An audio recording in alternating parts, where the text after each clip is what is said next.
এখানে টোটাল কত revenue generate করেছিল? এখানে আমরা প্রায় 8,000 এর উপরে 3000 থেকে তো 3500 এর মধ্যে ছিল। বেস্ট সেলিং ছিল আমাদের 3D প্রিন্টার, একটা K1 3D প্রিন্টার। আমরা Gadgetify সিলেক্ট করেছিলাম যে আমরা এখানে অল লাইক ট্রেন্ডিং যত গ্যাজেটস গুলো আছে সেগুলোর উপর কাজ করব।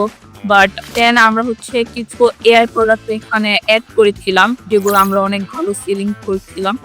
আমি তো আওয়াজ HSC 24 candidate like drop shipping এ আমি রিসেন্টলি একটু ইন্টারেস্টেড হয়েছিলাম। আমি তাহাবার একটা অ্যাডভার্টাইজমেন্ট দেখেছি ফর গাইডেন্স, আমি তার সাথে কন্ট্যাক্ট করেছিলাম and right now I'm here. তো তোমাদের স্টোরটার টোটাল টাইমলাইনটা কতদিন ছিল? 1 উইকের মতো ছিল। পুরো সেট করে দিয়েছিলাম এন্ড দেন আমরা এটা অ্যাড রানিং এ লাইক অলমোস্ট 12-15 ডেজ ছিল। সব বিজনেসের ক্ষেত্রে আমাদের একটা মাইন্ডসেট রাখা উচিত যে আমরা ইনভেস্ট করব এখানে। তুমি যেখানে কাজ করতে আসতেছো তার উপর যদি তোমার প্রপার রিসার্চ না থাকে দেন হাউ সে এখানে বুঝতে পারবে না।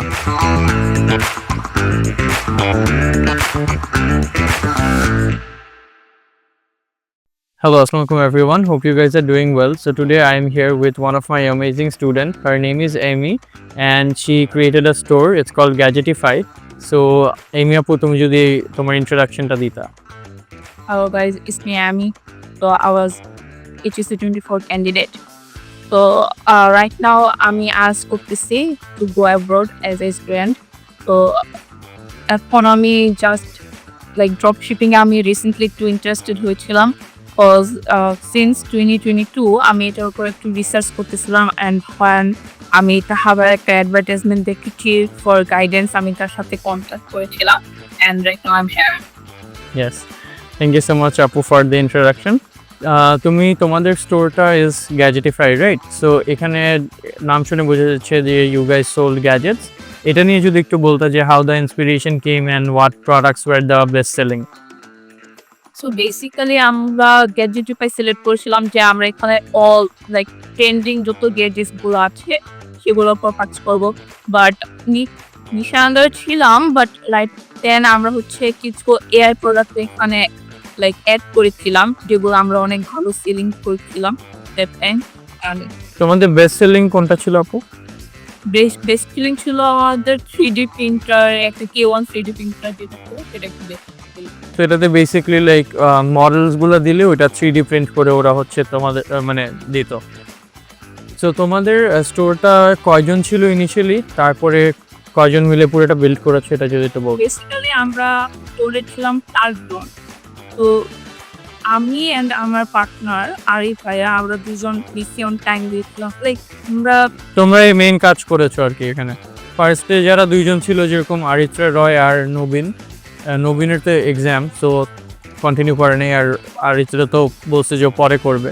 তো লাস্টলি তোমরা দুইজন ছিলা। সো আরিফ ভাই ছিল আর তুমি ছিলা। সো আরিফ ভাই স্টোর বিল্ডিং এ অনেক কাজ করেছে মোটামুটি, তুমিও you added there as well. So তোমাদের স্টোরটার টোটাল টাইমলাইনটা কতদিন ছিল আপু? 10 থেকে 15 দিন এরকম? না, 1 উইকের মতো ছিল। 1 উইক মেক করতে লেগেছিল, তারপরে মার্কেটিং স্টার্ট করেছিল। মেক করা সেট করে দিয়েছিলাম এন্ড দেন আমরা এটা অ্যাড রানিং এ লাইক অলমোস্ট 12-15 ডেজ ছিল। তোমাদের পুরো প্রসেসটা করতে, রাইট? সো তোমাদের আপু এখানে টোটাল কত রেভিনিউ জেনারেট করেছিল?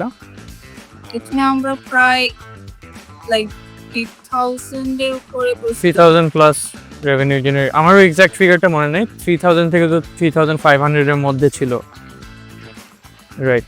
তোমার এখানে যদি এক্সপিরিয়েন্স শেয়ার করতা যে তুমি কি ডিফিকাল্টিস ফেস করেছিলে, or any suggestion for other people যারা স্টার্ট আউট করতে চাচ্ছে?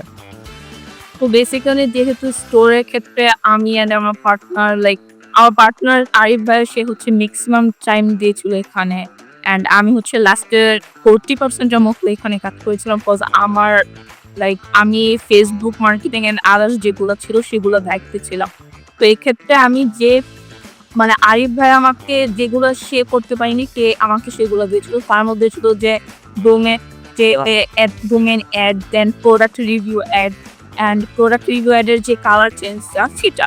তো সেক্ষেত্রে আমরা কিছুটা প্রবলেম ফেস করেছিলাম, বাট অ্যাট দ্য এন্ড আমরা সাকসেসফুল সেক্ষেত্রে।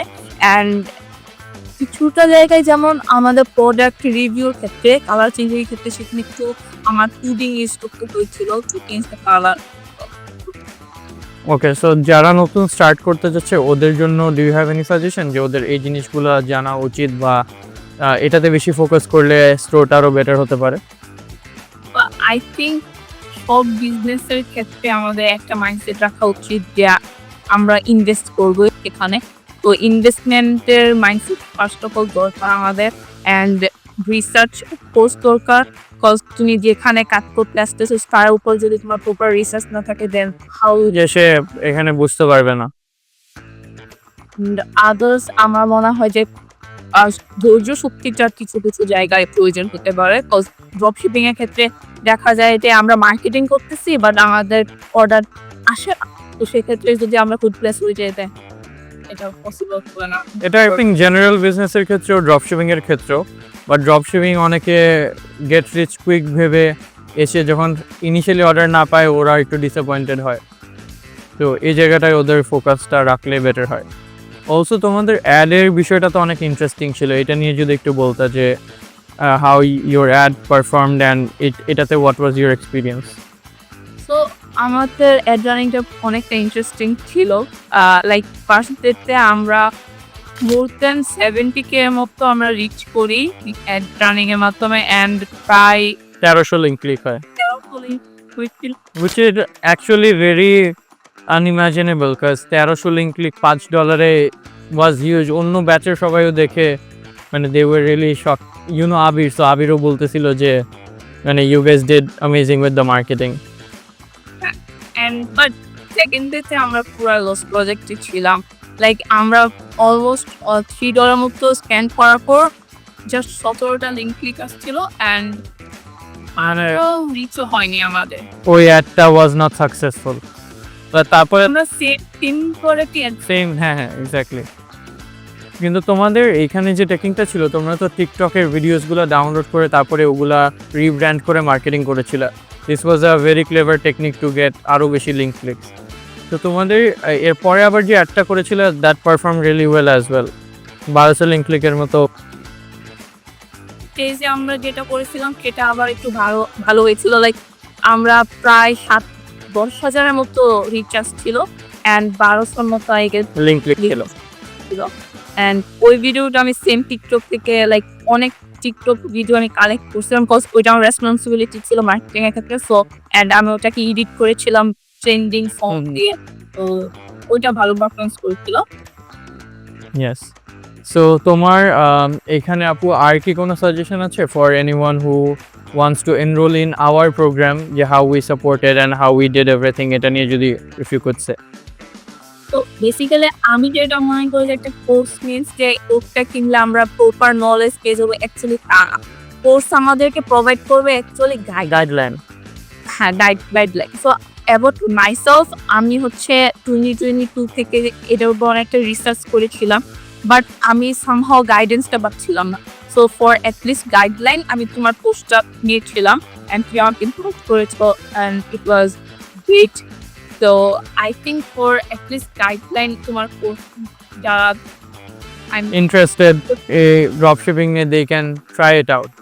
Also আমাদের এখানে তো you got the pre-recorded videos, PDF, few live classes and then the group store. So I think এখানে সবচেয়ে helpful is the group store, কারণ এখানে প্র্যাকটিক্যালি জিনিসগুলো শেখা যায়, বোঝা যায়, নলেজটা প্র্যাকটিক্যালি অ্যাপ্লাই করা যায়, যেটা মানুষের জন্য অনেক হেল্পফুল হয়। কারণ ভিডিওস তো আসলে ইউটিউবেও আছে and a lot of other places as well.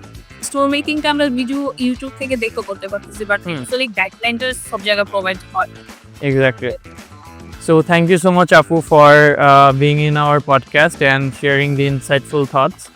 So hoping to see you make other stores and generate a lot of sales. তোমরা তো already plan করতেছো to make other stores. So hoping to see you in another podcast. Thank you so much.